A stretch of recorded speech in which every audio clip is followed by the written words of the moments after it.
Assalamualaikum warahmatullahi wabarakatuh.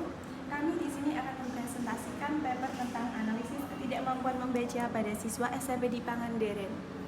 Sebelum itu, izinkan kami memperkenalkan diri.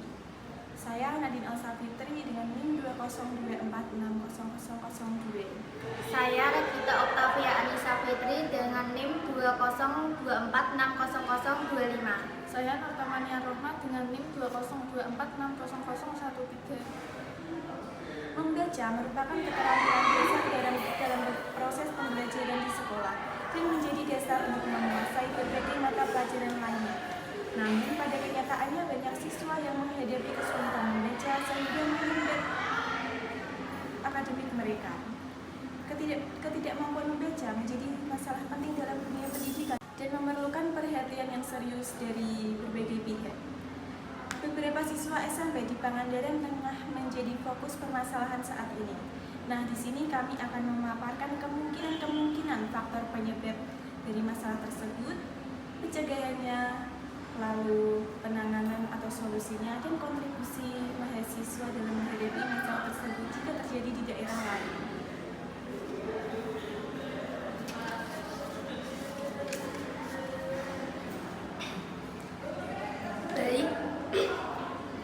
Penyebab kesulitan membaca pada siswa SMP di Pangandaran ini disebabkan oleh berbagai faktor internal dan eksternal. Faktor internal ini seperti kesehatan fisik, rendahnya motivasi, rasa percaya diri, dan faktor kelelahan akibat tekanan belajar. Serta faktor eksternal seperti kurangnya perhatian orang tua selama pembelajaran daring, minimnya fasilitas membaca di sekolah, lingkungan sosial yang tidak mendukung budaya membaca, dan adanya perubahan kurikulum yang sekarang lebih berfokus pada praktek. Kurangnya akses bahan bacaan yang menarik dan ketidakefektifan pembelajaran daring selama pandemi COVID-19 ini juga makin memperburuk kemampuan membaca pada siswa. Untuk mencegah masalah kesulitan membaca ini, diperlukan metode komprehensif, seperti menanamkan budaya membaca sejak dini, menerapkan metode pengajaran yang interaktif, dan melibatkan peran orang tua dalam mendukung kebiasaan membaca di rumah.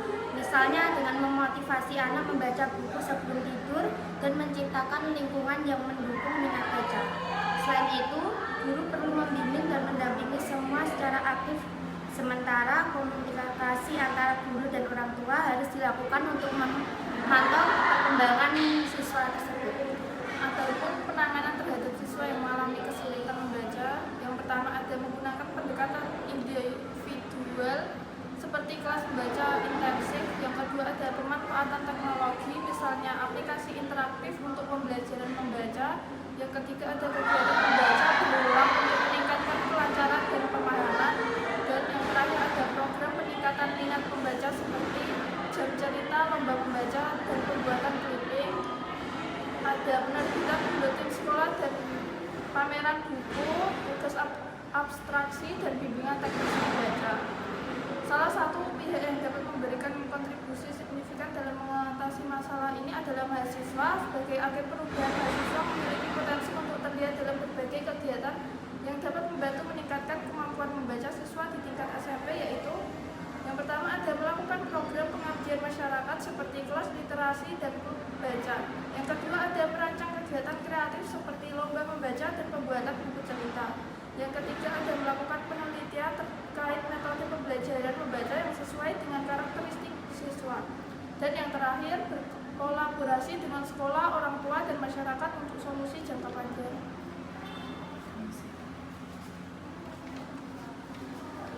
Nah, kesimpulannya, ketidakmampuan membaca dapat diatasi dengan bantuan peran orang tua, guru, dan mahasiswa. Sebagai mahasiswa, kita dapat berkontribusi dengan cara mengadakan